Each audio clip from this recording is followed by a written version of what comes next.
Sebenarnya ada versi lain mengenai berdirinya Samudra Pasai yang didasari pada petunjuk dan sumber-sumber musafir Arab tentang Asia Tenggara, dan dua buah naskah lokal yang ditemukan di Aceh, yaitu Idarul Haq fi Mamlakatil Perla karya Abu Ishaq Al-Makarani dan Tawarikh Raja-Raja Kerajaan Aceh.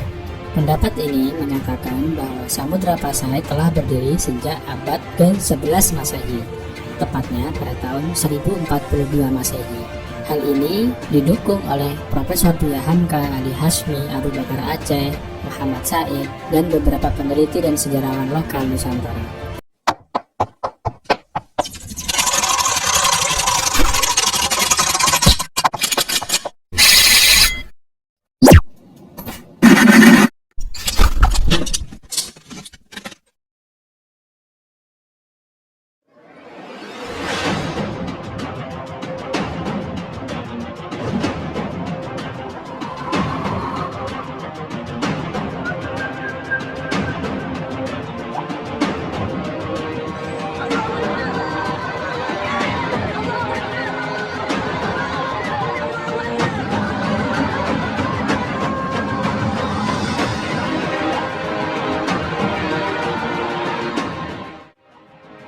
Assalamualaikum sahabat jejak petunjuk. Gimana kabar hari ini? Semoga sehat selalu.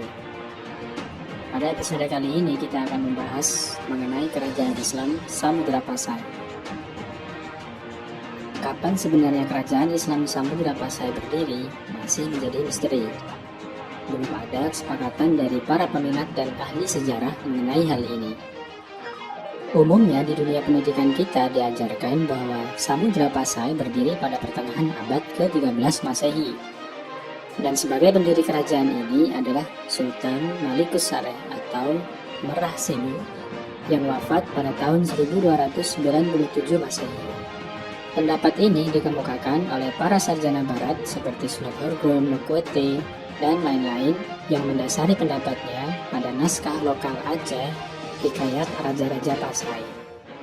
Sebenarnya ada versi lain mengenai berdirinya Samudra Pasai yang didasari pada petunjuk dan sumber-sumber musafir Arab tentang Asia Tenggara, dan dua buah naskah lokal yang ditemukan di Aceh, yaitu Idarul Haq fi Mamlakatil Perla karya Abu Ishaq Al-Makarani dan Tawarikh Raja-Raja Kerajaan Aceh.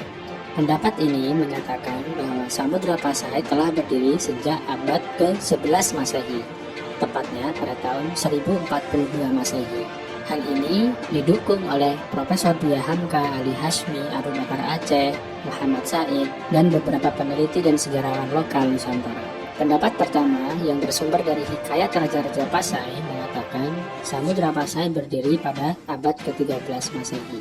Hikayat Raja-Raja Pasai sendiri sebenarnya adalah cerita rakyat yang banyak mengandung unsur mitos.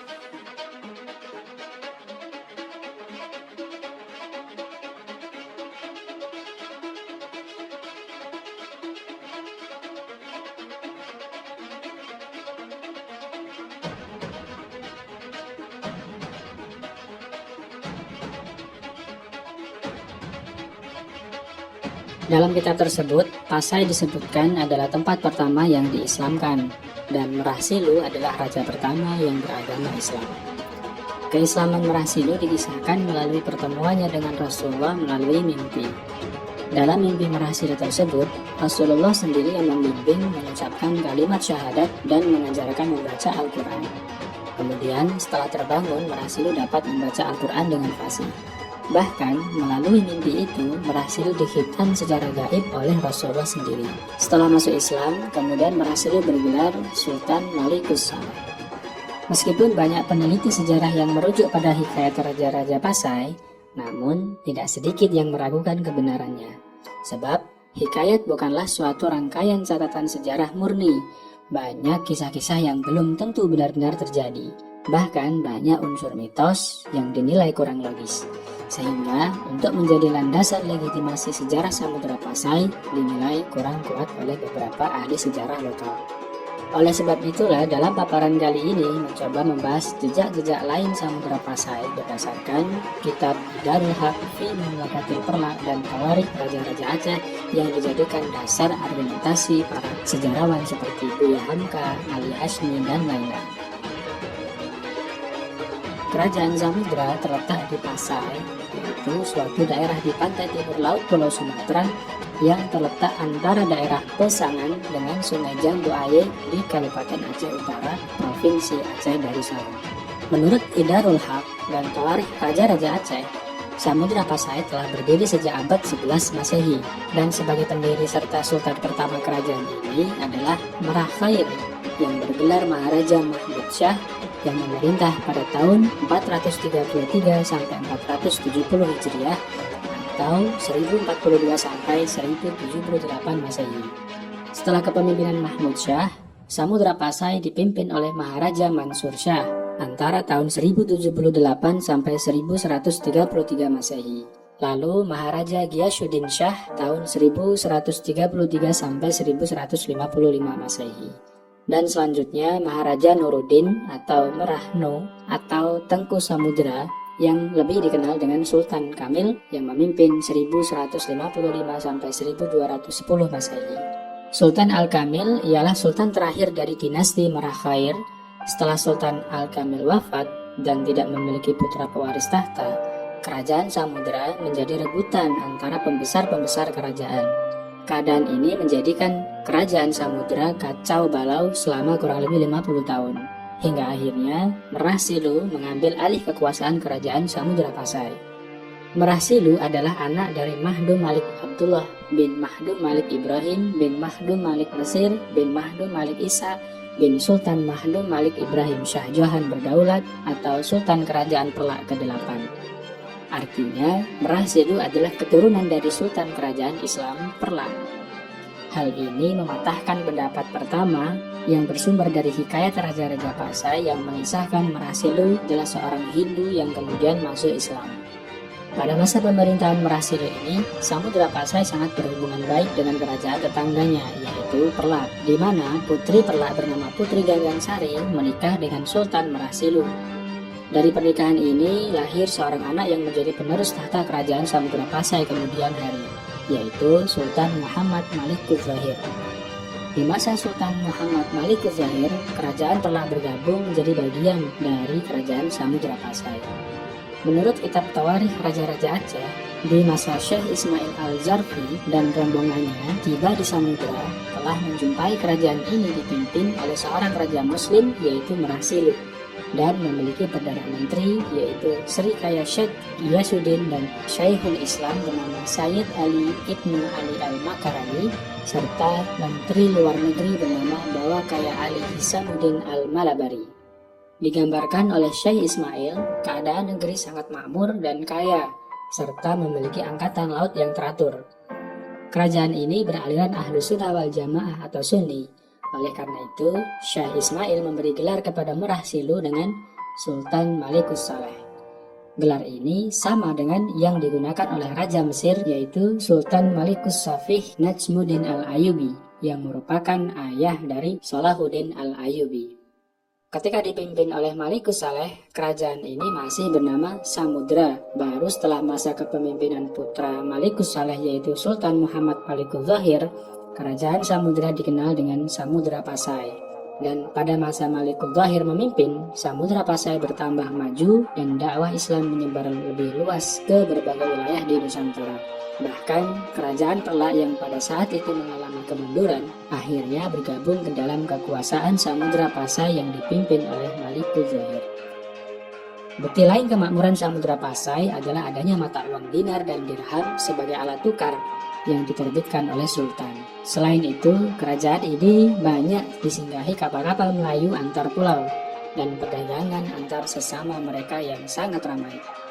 Ibnu Battuta yang singgah di Samudra Pasai pada tahun 1345 Masehi menggambarkan kerajaan Samudra Pasai sebagai sebuah negeri yang hijau dengan kota pelabuhannya yang besar dan indah. Bahkan Battuta juga mencatat bahwa kapal Samudra Pasai telah ia temui ketika sampai ke negeri sini.